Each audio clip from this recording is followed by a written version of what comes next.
The following is a presentation of the Belly Up Sports Media Network. War Eagle Auburn family, welcome into another episode of the Up Tempo podcast. It is another busy day in Auburn sports, even being the off season. We got a lot of stuff going on, a lot of football commitments. It's freezing in Auburn, Alabama, fellas. It's freezing up there in the middle of June. I love it. A lot of stuff going on. I'm your host, Justin Smith, joined by my boy, as always, Blake Lane. And you see him, he's back again. Jay Phillips, our guy, our basketball guy, Mr. Jay Phillips. Jay, man, a really, really busy offseason for the Auburn Tigers and for Bruce Pearl. Just a lot of roster turnover, and we wanted to get you in here, man, and kind of get your thoughts of where it all sits. And as these guys kind of come together for the summer and get to know each other, how you think this chemistry of this team is going to fit together. And you know, just I'm excited, man. I think that we got better as a squad. So I kind of wanted to get your thoughts on it, brother. How you doing tonight?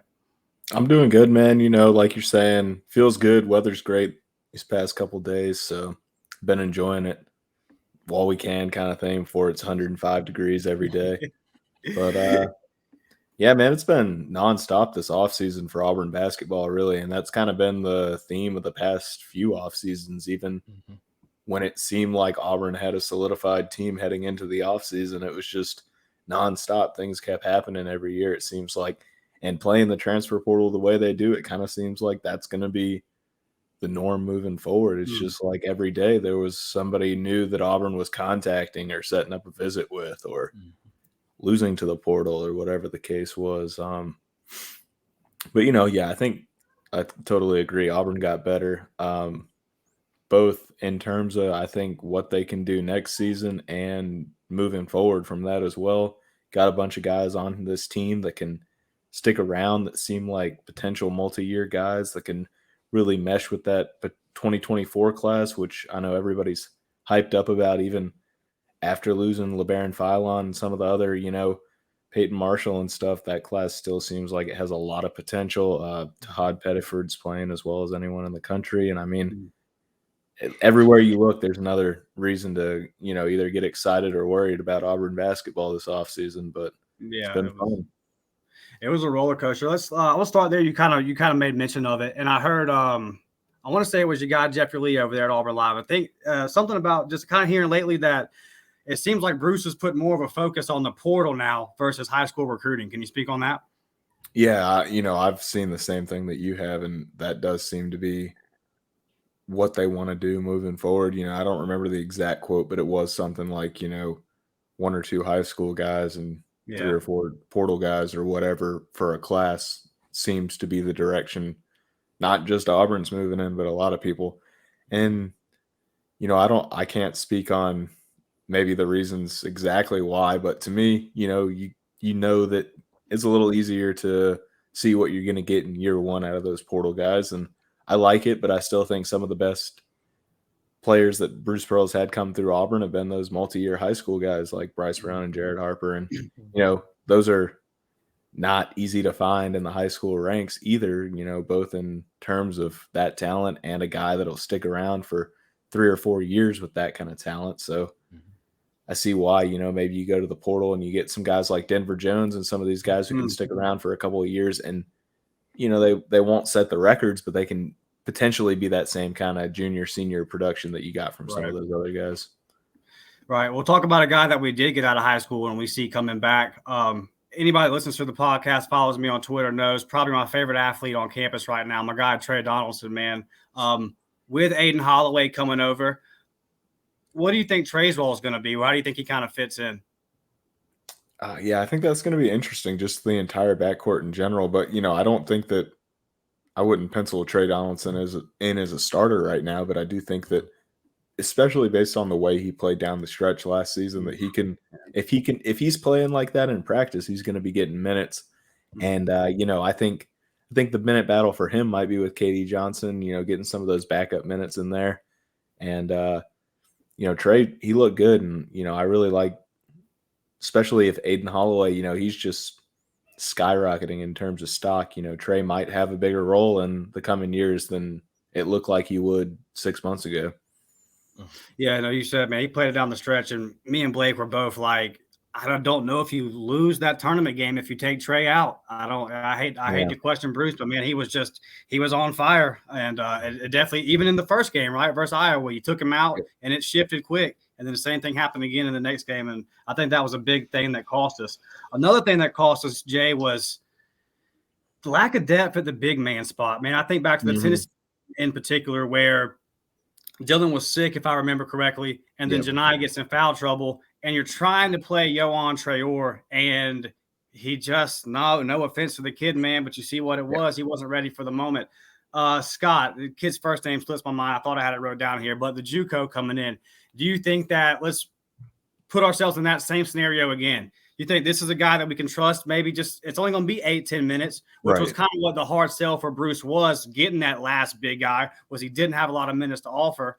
But do you think this is a guy that even just 8-10 minutes, man, but like we can count on to play D and rebound? Yeah, hopefully it's a JUCO, and it's not a JUCO that I'm, I know guys have come from that JUCO before, but I'm not really familiar with them like I am some of those Florida JUCOs that I've seen before and stuff. But I'm sure that,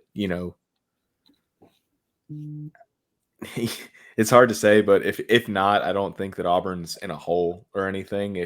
As long as you can continue to get that production from Cardwell and the backup spot, maybe he can take a step forward a little bit and be a little more there too.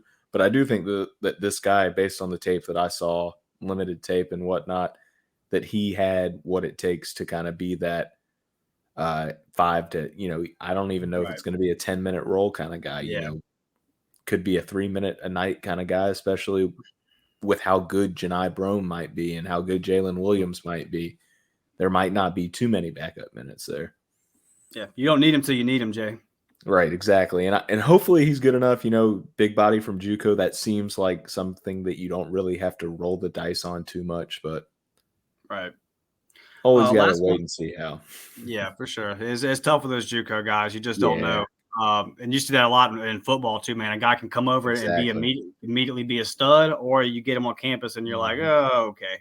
And like somebody like Chad Baker, you've seen him do it in D1. You've seen him do it at that absolute high level. And, you're not sure if he's going to be a 20-point game scorer or something like that, but you know that he can at the D1 level. It's a much smaller risk, I feel like. Can we pencil him in at the 3? You think he starts at the 3? Looking like it to me. I mean, unless you're going to go with a small ball lineup, which I wouldn't be opposed to, but yeah, I like him at the 3. Okay. Last one I got here before I shoot it to Blake, man. Got swept by him last year. They've had a good season despite all the jokes that we made for off the court stuff. On the court, man, Bama had it going on. And I think that when you look at the year that we had the year before with Walker, and everyone knows the picture of Walker and the whole team celebrating with a broom with Bruce, right? Iconic moment in Auburn basketball history, really. Doing the crane kick on him, the whole deal. Walker Kessler's showing out, Jabari Smith showing out. Just a great year for Auburn basketball. Then the next year, Bama pops in and has a big season. They got a big-time lottery pick, and they sweep us, and they say, here we are. So looking at these two teams off seasons, and it's, we're just guessing here. We're just projecting. But who do you think had the better off season? Do you think that we kind of maybe gained back up on them a little bit? Yeah, I'd say so. I think that, and any Bama fan is just going to say that anybody who agrees with me here is being biased as well. But, I do think that Auburn had a more successful offseason. They needed it as well. Bama's losing Brandon Miller, obviously massive, but Auburn is losing a multi-year starter at point guard. They're losing all these several big pieces, and they're getting a bunch of new faces in, which they needed. It kind of seemed like they needed that little reset and everything. But I would say that Auburn really completed its goals. I don't think they absolutely exceeded them or blew the roof off or anything this offseason, but they did everything they needed to. And Bama just got Grant Nelson. I know that really is a massive boost to them, but I still feel like they're a little light, around the rim, just throughout the roster in general too. So I think they could have done better. I don't think, I think Auburn could have done better too, but I think Auburn checked all the boxes. Yeah. Well, Jay, man, I'm excited to have you here. And there's a guy that I really wanted to start this thing off with, and that's Chaney Johnson, man. And I want to know, what is his role going to be on this team, and what can he deliver to this team coming from the lower ranks and jumping up to that D1 SEC level? Yeah, it's hard to say. You watch all the film on him, and it's just he's a really fun player to watch. He has, he doesn't look like he kind of like gives me almost a Jalen Williams ish, vibe to his game in terms he's not like some absolute crazy sharpshooter and doesn't have the most beautiful shooting form in the world, or he's not necessarily the most polished player in the world at any one skill, but he's very capable and he's a great athlete, probably more so than Jalen Williams is. And, I don't know what exactly he's going to do in year one. I think that, that's kind of been one of my themes this offseason is that there's so many new players not coming directly from a D1 transfer that it feels like those first few games of the season are really going to set some roles in terms of, even if they're already set on the teams, just things that we can't predict without being there and seeing what these guys are doing in practice, really. And I'm sure we'll get some tidbits along the way that'll help us learn what's going on there. But, it's going to be an interesting one. It's a lot more like, wait and see type of team, I feel like. But Chaney's one of those, he's sort of like the epitome of that. And we were talking about the JUCO guys, but the D2 is even, that's more unpredictable. But I think that he needs to be sort of like, somewhere in between, in terms of past guys like a Malik Dunbar or Jalen Williams kind of thing, just being an athlete off the bench, being able to sort of fill in several different positions or roles. And, I don't know, he's really the big question mark, but I think that he could be really good. At the very least, he seems like a guy who can run some ball screen offense, as a, pick and roll type stuff as a 3 or a 4, and just seems like a very versatile offensive piece and good athlete who playing under Bruce Pearl in the squad is probably going to turn into a really good defender as well. So got some room to grow there, huh? Oh yeah, definitely so. Yeah, he'll be around. So love hearing that, Jay. And I wanted to ask you about Denver Jones and this 6'4" guard. What is he going to bring to this backcourt? Can he fill it up? Is he going to be that guy for Auburn? Can he shoot the lights out of it? What is he going to bring to this offense for Bruce? Denver Jones I think he might be, Aiden Holloway is obviously needing that point guard, but you had Trey Donaldson there. Either way, I think that Denver Jones getting him in, that's the most important transfer portal offseason piece that Auburn's done so far. And I think that you really needed that. You got some size, somebody who can play the 2, who can also handle the ball at the 1 if need be. He's not going to be some facilitating Jared Harper point guard kind of guy, but he's someone who can bring the ball down and run some offense if need be, but, probably run some ISO stuff for himself for the most part, or some ball screen stuff for himself. But, yeah, I think he can really shoot. You go look at his highlights, and it's not just like he's not just getting wide open looks or anything either, or shooting over small little guys from smaller conferences. He's, draped by the defense and making step back threes, getting fouled, the whole 9 yards. He's a very impressive shooter. And I think that he's going to fit right into this offense in terms of being somebody who can run around some screens and shoot the ball, or get the ball and shoot off the dribble. And he's just, I think that he's one of those guys that you see him and you're like, oh yeah, he's going to fit in a Bruce Pearl offense real well. And he's who I'm most excited to see. And I think that, I've seen so much of Aiden Holloway.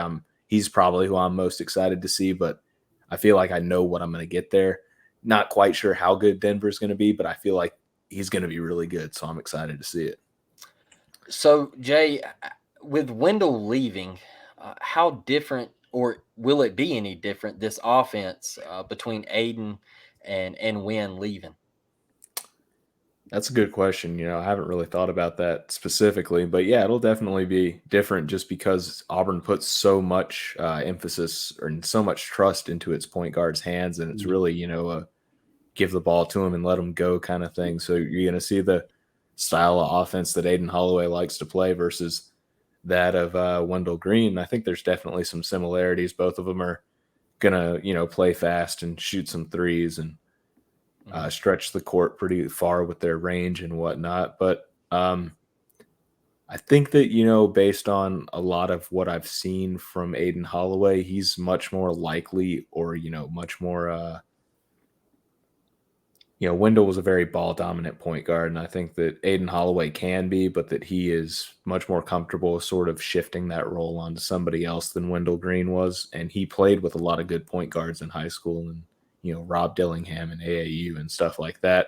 So that's somebody who, even if you don't want to, you're going to have to because they're just so good. But I think that playing alongside Denver Jones and Trey Donaldson, even Katie Johnson, those are all guys who at points should dominate the ball, and that I think Aiden Holloway is a really good point guard for that. It's probably going to be a lot more of a multi-guard look, I would expect, or a multi-point guard look with Aiden Holloway in the mix. A lot more like those teams that would have Jared Harper and Davion Mitchell on the court together, and Jared Harper and Javon McCormick, like those sort of rotations. That would just be my guess, though. But overall, I think it's still going to be a fast offense. Lots of threes from your point guard there. Not too much difference, but I think that multi-guard look will probably be more relevant this year. Jay, a guy decided to return for another year in Jalen Williams. And we saw at times last year that he could be that guy. And then we saw at times where he could just absolutely go into a bubble and you not hear a thing from him. Coming back, using this extra year for him, and can he be that guy for Auburn? Can the light switch finally turn on and he be the go-to guy for Auburn down the stretch?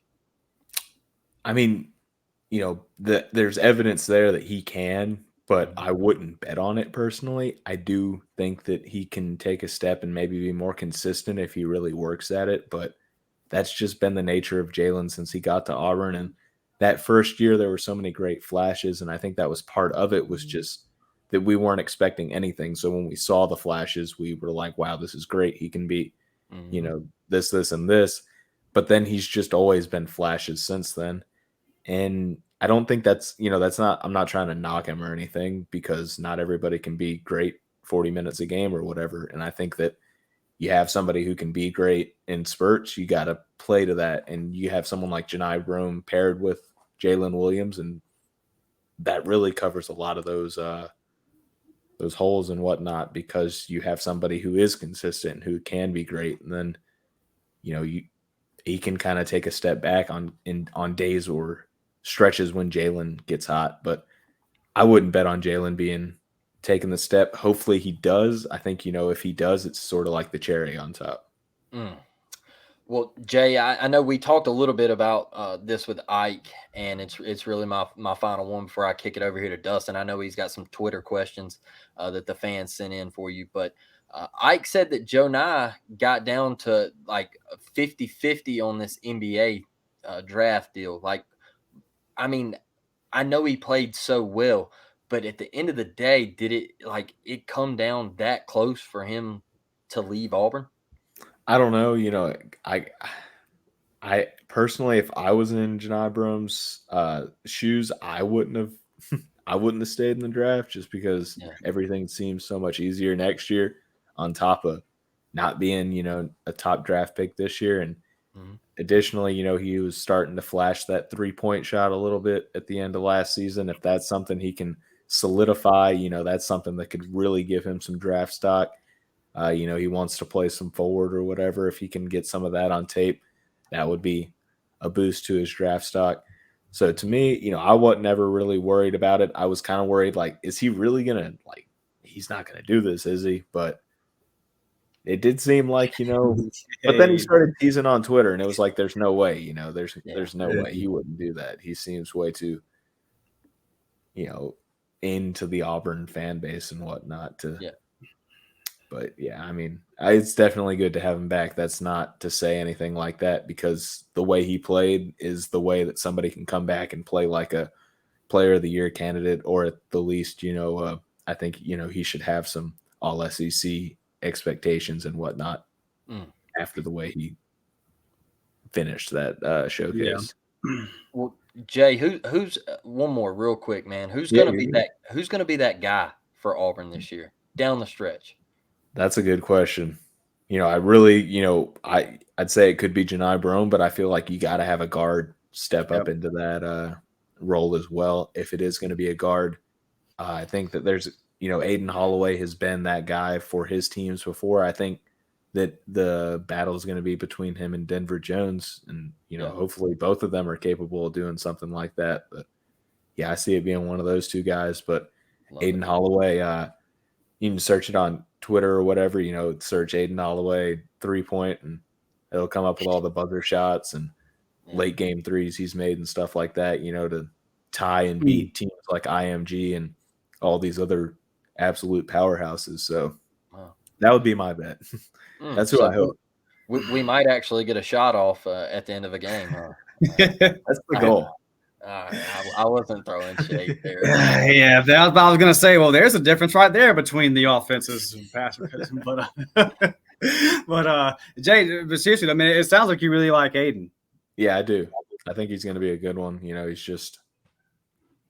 He's a fun player. He understands the game well, has a good handle. I think that, he's going to have some questions on defense and athleticism and conditioning wise moving into college, but he seems like the kind of guy who's going to take care of business and make the steps that he can, or take the steps that he can take.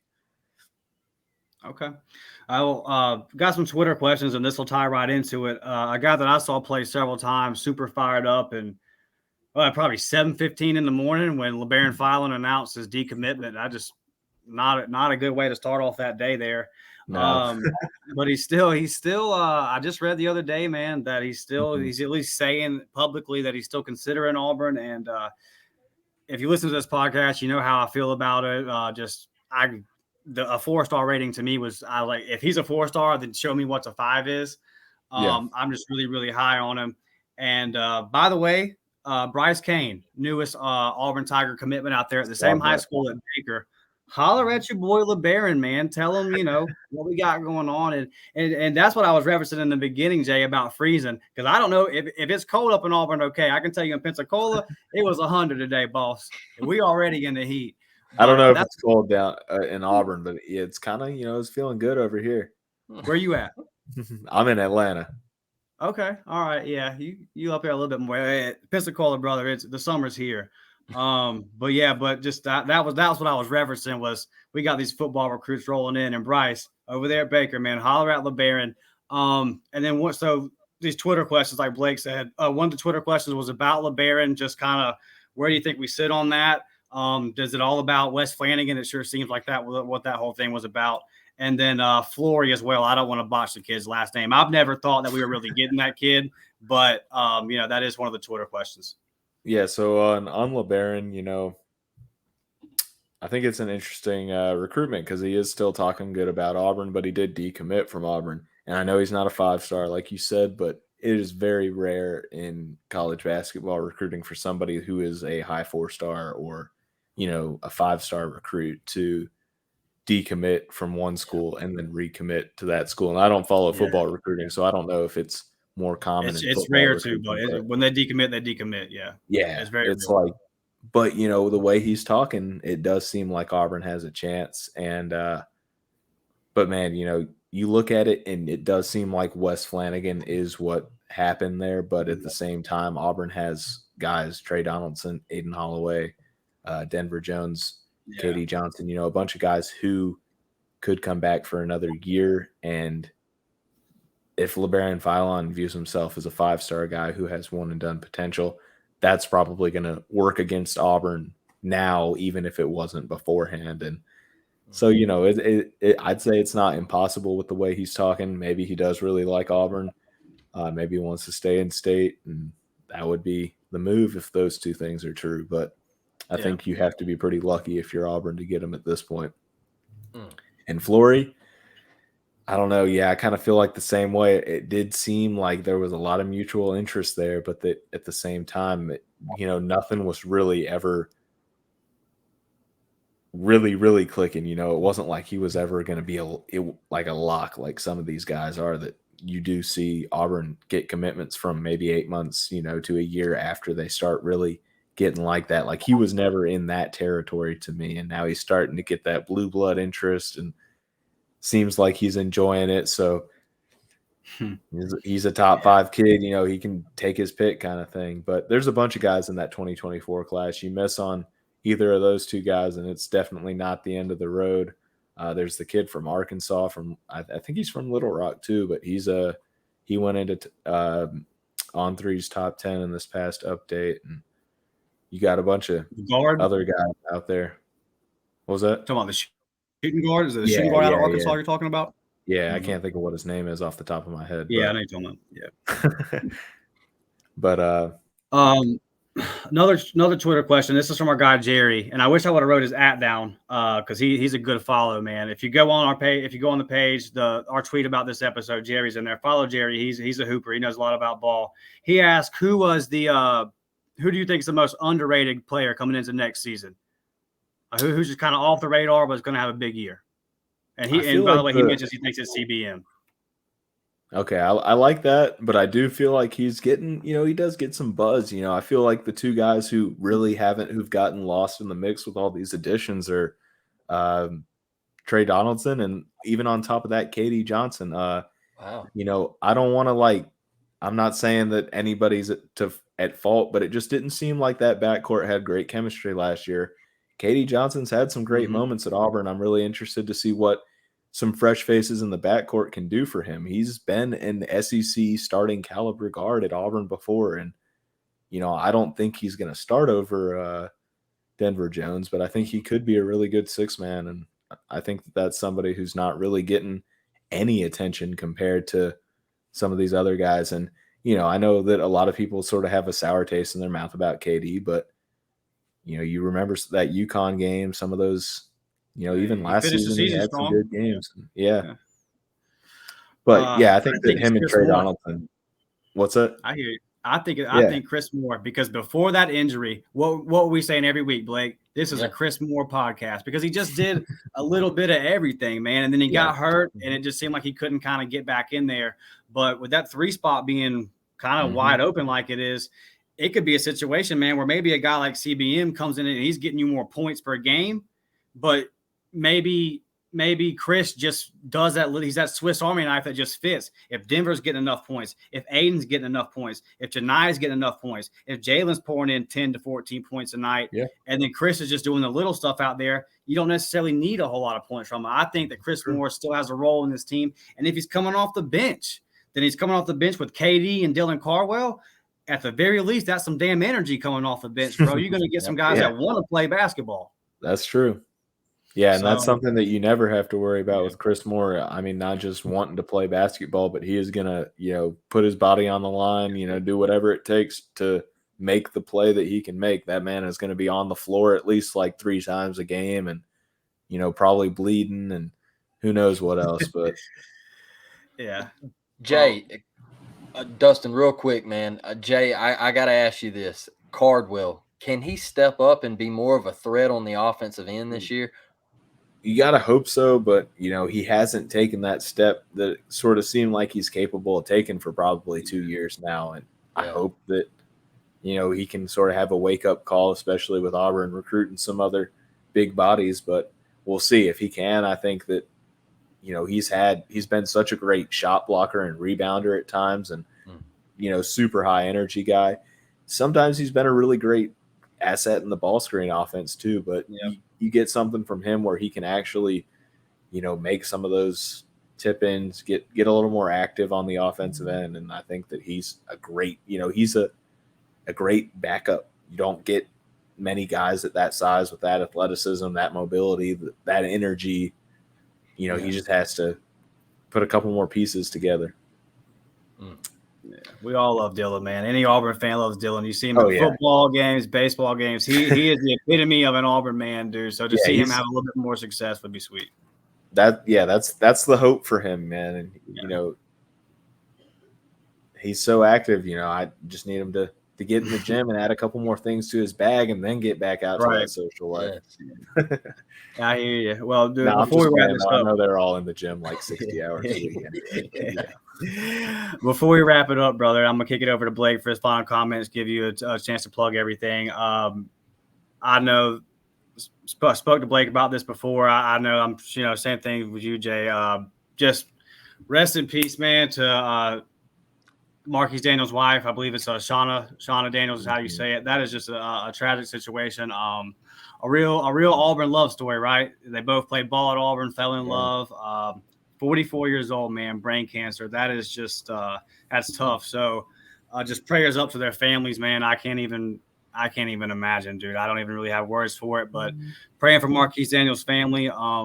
We know how Auburn gets down. We know that the family as a whole, from the people within the program to the fans, just everybody, we'll know that they'll put their arms around them and make sure that those guys, that family's taken care of, that the kids are taken care of. So just want to say, man, that we're praying for the family and wishing nothing but the best, man. That's just such a tough deal. And life's crazy, man. And we struggle to understand those kind of things, dude. Yep. Yeah, well said, man. It was tough. I know Marquise Daniels in particular, he's had a tough couple of years too. Hate to see that. Yeah, it's rough, brother. Terrible situation there. Just like Dustin said and Jay, all the prayers from me and the Auburn family. I can't even imagine what that family's going through. I mean, just awful. Jay, moving on from that. I want to give you the opportunity before we wrap it up, man, to plug all your work. Where can our followers find you and your Twitter handle and all of that good stuff? Yeah, man. Find me on Twitter. That's anything that I do is going to be on there at AUBAWN. Any podcasts, any articles, it's where it's all going. So find me there. I'm always down to talk some Auburn hoops. Appreciate y'all having me on as always. It's great seeing y'all. Have to do it again sometime. Yeah, Jay, we really appreciate you. Man, that one got me, man. It's tough. But before we get out of here, guys, like and subscribe, all that good stuff, man. And we don't push it enough actually on this channel. So we see y'all watching. We see us growing, man. We love all the support. Hit that like button, subscribe. Blake will drop the link for the merch in the right there in the whatever you call it. I'm stumbling here, whatever you call it in the video. But the link will be in there for the merch. Follow us on Twitter, man. Like, subscribe, all that good stuff. The football schedule literally got released as right before we recorded this. So sometime Sunday, Monday, like we always do, me and Blake will get in here. We'll break that down. We'll talk about that. Who knows how many football commitments we'll get between now and then. Think we got a big one coming tomorrow. We've already got some big ones this week to talk about. So on the next episode, we'll be breaking down the schedule. We'll be talking about all these football recruits, and we're just fired up, man. Appreciate you, Jay. Good stuff, man. Always fun having you on, brother. Appreciate you guys. Y'all keep it up, man. Yes, appreciate it, Jay. And with that one, we'll leave y'all with the War Damn Eagle. We'll catch you on the next one. We're out.